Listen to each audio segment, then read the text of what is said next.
하나님 말씀 사사기 19장 1절로 15절 말씀입니다.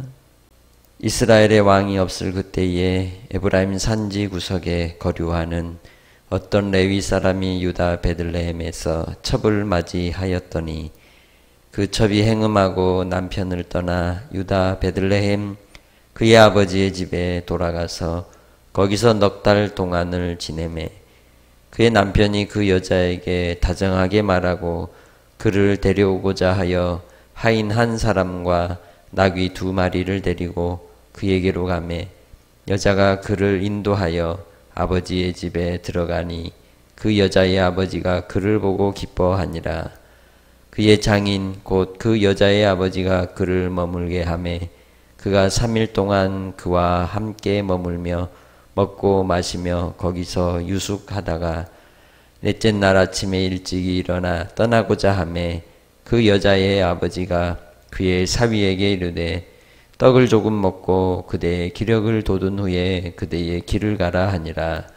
두 사람이 앉아서 함께 먹고 마시매 그 여자의 아버지가 그 사람에게 이르되 청하노니 이 밤을 여기서 유숙하여 그대의 마음을 즐겁게 하라 하니 그 사람이 일어나서 가고자 하되 그의 장인의 간청으로 거기서 다시 유숙하더니 5째 날 아침에 일찍이 일어나 떠나고자 하매 그 여자의 아버지가 이르되 청하노니 그대의 기력을 돋우고 해가 기울도록 머물라 하므로 두 사람이 함께 먹고 그 사람이 첩과 하인과 더불어 일어나 떠나고자 하매 그의 장인 곧 그 여자의 아버지가 그에게 이르되 보라 이제 날이 저물어 가니 청하건대 이 밤도 유숙하라.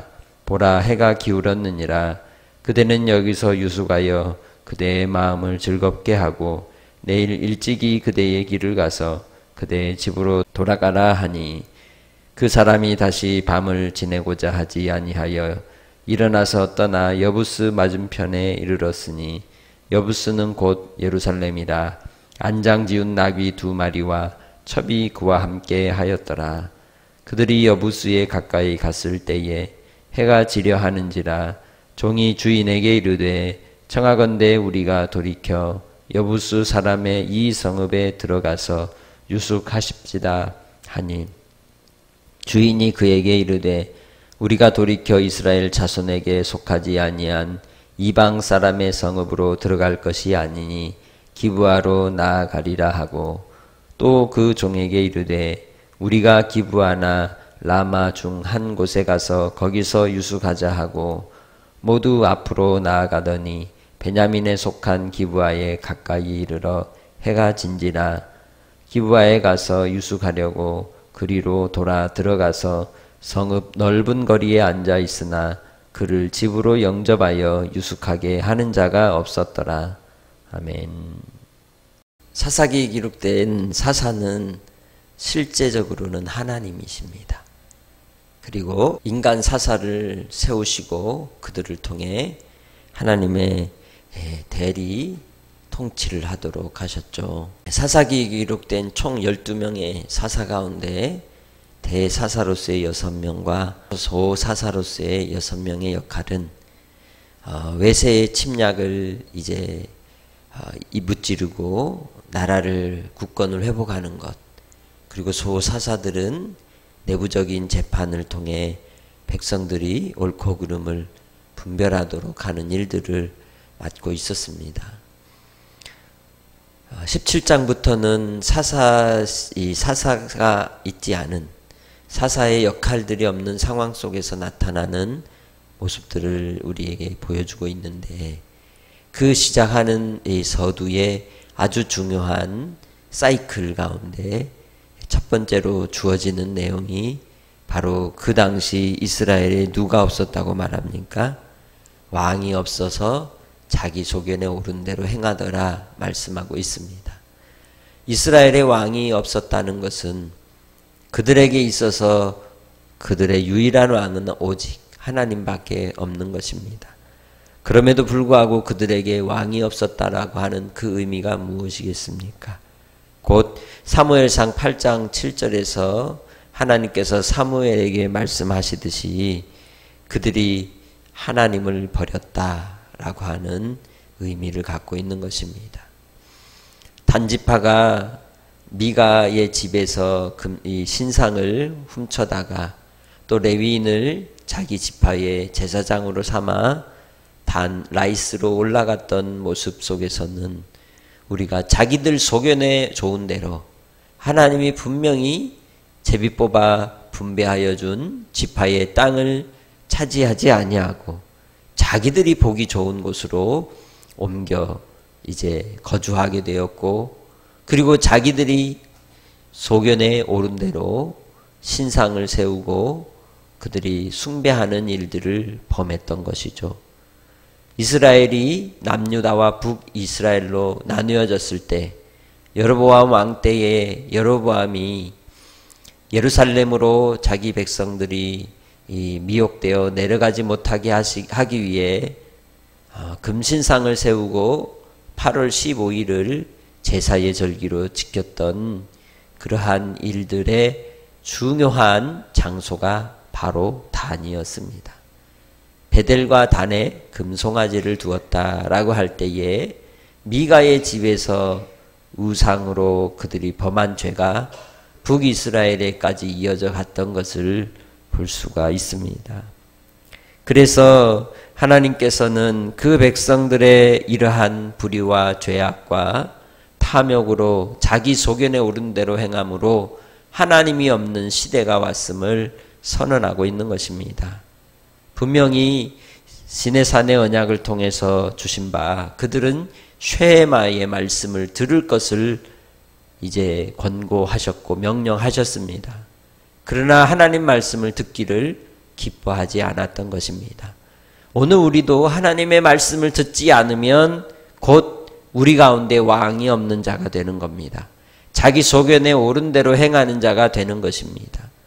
그처럼 오늘 19장에 보여주고 있는 이 레위인과 그의 첩의 이야기 역시 하나님께서 왕이심에도 불구하고 그들에게 왕이 없는 시대의 모습 속에 레위인조차도 하나님의 뜻을 받들지 아니하고 행하는 불의함과 그로 인한 지파 간의 내전의 비극을 이야기하고 있는 것이죠. 여기서 중요한 것은 역시 이 에브라임 지역, 에브라임 산지를 중심으로 본문의 배경이 이루어지고 있다는 겁니다.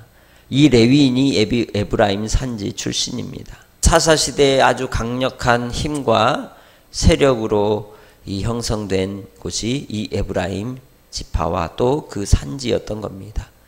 그러한 이 민족의 중심에 서 있는 지역이었을지라도 그 또한 누가 없기 때문에, 왕이 없기 때문에, 진정한 왕이신 하나님을 믿고 섬기지 않았기 때문에 자기들이 소견에 오른 대로 행하여 말씀이 없는 시대를 살았던 것입니다. 레위인이 유다 베들레헴 여자를 첩으로 들였는데 그가 이제 불륜을 저지르고 자기 이 본가로 가게 되었고, 그리고 도망가서 4개월 동안을 머물러 있는 동안 그 아내를 그리워하여서 이제 다시 데리러 이 처가로 가는 모습을 본문은 말씀하고 있습니다. 그 첩의 아버지가 이 레위인을 반갑게 맞아들이고 5일 동안을 함께 유숙하며 함께 먹고 마시며 나누는 모습을 보여주고 있습니다. 지극히 환대하고 또한 그를 이제 세워주고 또 돌보고 있는 것이죠. 그리고 그들이 이제는 떠날 때가 되어서 여부스 곧 예루살렘 맞은편 지역에 이르는 가운데 해가 지고 어두워가는 가운데 있었던 겁니다.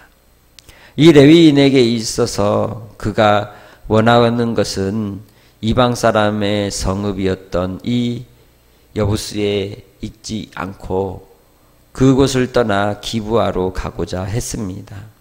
왜냐하면 여부스는 베냐민 지파에게 할당된 땅이었지만 그 베냐민 지파가 이 여부스 땅을 정복하지 못하여 여전히 여부스 이방 사람들이, 가나안 사람들이 살고 있어서 그들과 함께함으로 안식일이 가까워오는 가운데 부정된 자가 될까 두려움이었고, 이제 이 하나님께서 그들로 동족에 있는 지역으로 가고자 했던 것이죠. 그래서 그가 밤새 그곳을 떠나기 위해서 기브아 성으로 밤새도록 지나 들어가게 되었습니다. 그런데 문제는 그 기브아에 들어갔는데 하나님의 말씀대로라면 누구든 성문에서 기다리면 그 나그네를, 형제를 어떻게 해야 돼요? 집으로 안내하여 대접하는 것이 당연한 그들의 풍습이었고 전통이었습니다. 그럼에도 불구하고 그곳에 그들을 맞아들일 이들이 없었음을 이야기하고 있습니다. 그것은 무엇을 의미할까요? 곧 그들의 마음이 악하고 또 인색하고 자기중심적이고 또한 사람을 의심하고 불신이 가득한 기브아의 현실을 보여주는 겁니다. 자기 집으로 맞아들이는 것을 편케 생각지 아니할 뿐 아니라 밤이 되면 뭐가 극성인, 범죄가 극성인 그러한 성이 되고 만다는 것을 우리가 직감할 수 있는 것이죠. 호세아서 10장 9절로 10절에 기브아 족속에 대해서 말씀합니다. 그들은 기브아의 시대와 같이 심히 부패한지라 여호와께서 그 악을 기억하시고 그 죄를 벌하시리라. 이스라엘아, 네가 기브아 시대로부터 범죄하더니 지금까지 죄를 짓는구나. 그러니 범죄한 자손들에 대한 전쟁이 어찌 기브아에서 일어나지 않겠느냐. 곧 사사시대의 이 레위인의 첩 사건을 이야기하는 겁니다. 호세아 시대에 호세아가 외쳤던 북이스라엘의 멸망의 끝자락의 모습과 사사시대의 레위인의 첩 사건의 모습이 결코 다르지 않다. 말세에 망할 징조다라고 이야기하는 겁니다. 그 기브아의 성의 모습이 그러한 형국인 것이죠. 오늘 우리가 살아가는 이 땅의 모습은 어떻습니까? 기브아의 땅과 같이 손님을 맞아들이지 못하고 마음의 여유와 또 인색함에 빠진 채 하나님의 백성이 하나님 백성답지 못하게 살아가는 모습은 아니냐는 겁니다. 예수님께서 제자들을 마지막 날 그들을 위하여 대야에 물을 담고 한 사람 한 사람 발을 씻기시고 수건으로 닦아 주셨습니다. 그러면서 하시는 말씀이 무엇이었습니까? 새 계명을 너에게 주노니 너희가 서로 사랑하라 하셨고 내가 행한 것과 같이 너희도 행하라고 말씀하셨습니다.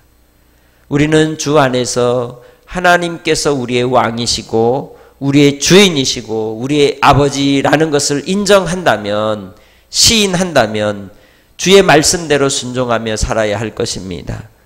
주께서 우리를 통하 이 악하고 음란하고 어둡고 패역한 시대, 기브아의 시대와 같은 오늘날을 산다 할지라도 예수 그리스도를 믿는 그리스도인들에게는 마음의 평강과 또 하나님의 주신 영생의 소망을 따라 넉넉한 여유로움을 가지고 사랑을 베풀며 살아가는 것이 신앙의 도리인 줄 믿습니다. 하나님께서 나의 주인이십니다. 하나님이 나의 왕이십니다.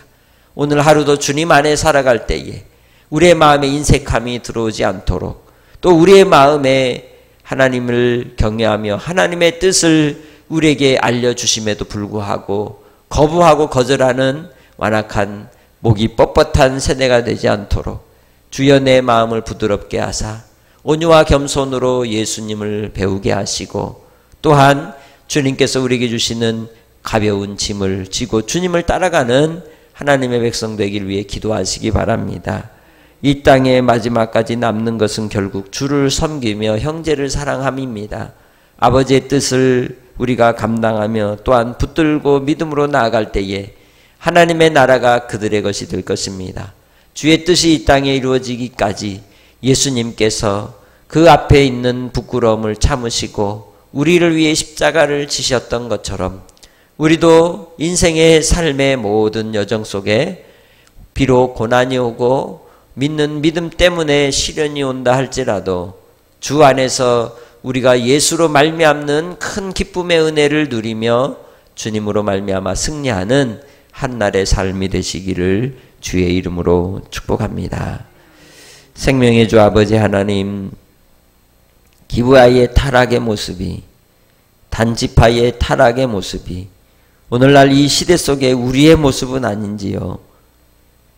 주를 믿노라 하면서도 우리 안에 인색함이 가득하고 불의함이 가득하고 하나님을 떠나 마음에 주의 말씀 두기를 싫어하는 이 악한 세대 속에서 깨어나게 하시고 돌이키게 하시고 회개케 하여 주옵소서. 오늘도 아버지 하나님 뜻을 분별하게 하사 사랑하게 하시고 주님의 영광을 위하여 날마다의 삶 속에 주의 말씀이 이루어지기를 간절히 바라고 원하오며 오늘 한 날도 사랑하는 성도들의 삶의 자리에서 이루어지는 모든 일들 속에 하나님이 함께하여 주셔서 안전하게 온전하게 선하게 아버지 앞에 드려지는 산재물들이 되게 하옵소서. 감사하고 예수님의 이름으로 기도합니다. 아멘.